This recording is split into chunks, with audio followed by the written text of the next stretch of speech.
Alors, on a le plaisir d'avoir avec nous Monsieur Ibrahim Sani Abani, secrétaire général de la SENSAD. Merci à vous d'être des nôtres et de nous consacrer cette interview. Tout d'abord, nous voulons parler de cette conférence, justement.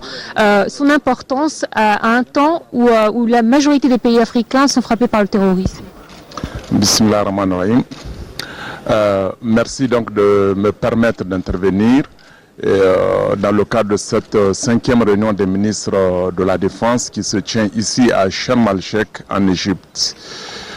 Je voudrais, en début de propos, d'abord rendre un vibrant hommage à la haute autorité égyptienne, le président Al-Sisi, qui a créé les conditions, qui a donné les instructions pour que, en cette période très particulière, en ce contexte très particulier pour les États de l'espace sahélo-saharien, qui leur a donc donné l'occasion de se retrouver pour examiner cette question de la paix et de la sécurité qui se pose avec acuité pour les États et pour toute la région. Nous sommes donc venus ici pour tenir la réunion des ministres de la Défense des 24 États membres de la SENSAD. C'est la 5e réunion, la précédente, je vais dire la 4e, avait eu lieu à Tripoli en Libye. Et à cette occasion, les États membres de la SENSAD, les ministres de la Défense ont convenu de conjuguer leurs efforts, de travailler ensemble pour promouvoir la paix, la sécurité, pour cultiver la paix et la sécurité.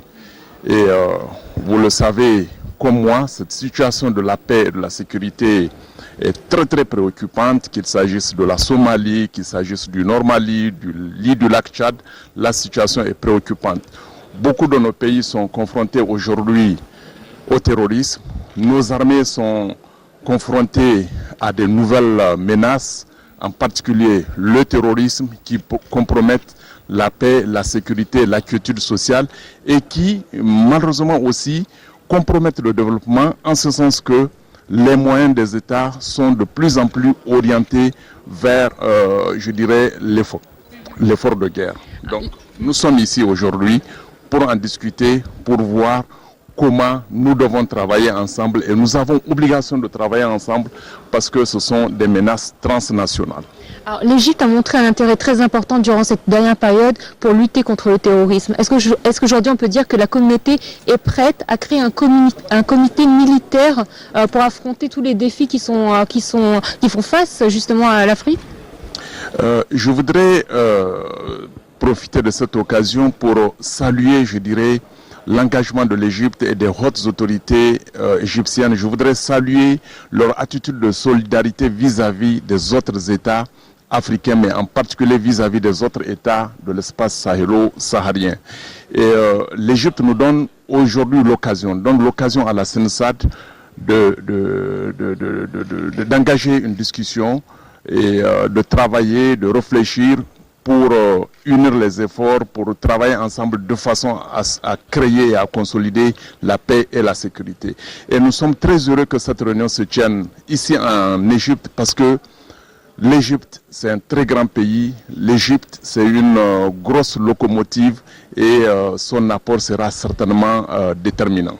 Que pensez-vous du choix de la ville de Sharm el-Sheikh, étant donné qu'elle se trouve au Sinaï et comme vous le savez, malheureusement au nord, nous faisons face aussi au terrorisme. Aujourd'hui, le faire à Sharm el-Sheikh, c'est un message fort de sécurité? Absolument, et c'est ce que nous avons compris quand il nous a été fait savoir que cette 5e réunion des ministres de la Défense des États membres de la SENSAD se tiendra ici à Sharm el-Sheikh. Nous avons dit c'est le meilleur signal que nous puissions donner aux États membres de la SENSAD, aux autres États africains, mais également à l'ensemble de la communauté internationale.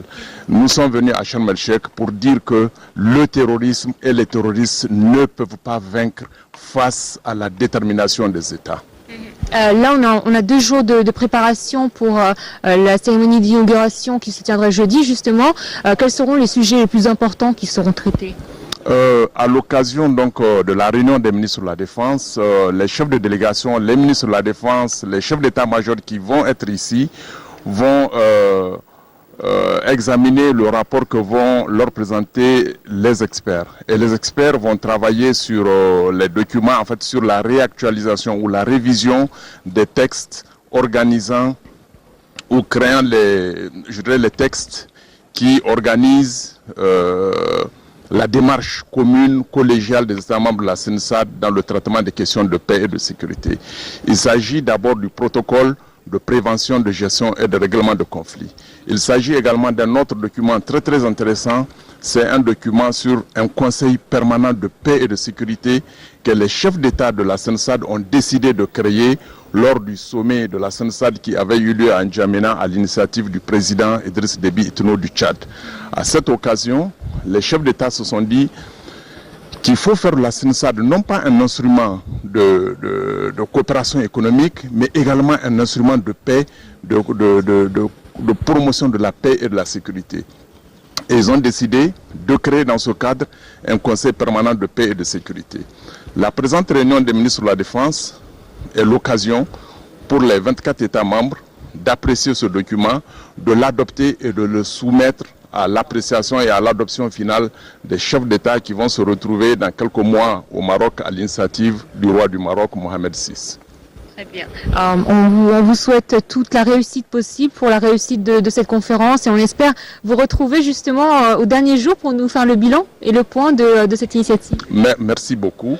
Je voudrais donc en terminant encore une fois rendre un vibrant hommage au ministère de la Défense égyptien qui a pris les dispositions idéales, les dispositions appropriées en termes logistiques, en termes d'organisation, de façon à mettre toutes les délégations dans les conditions optimales de travail et de séjour.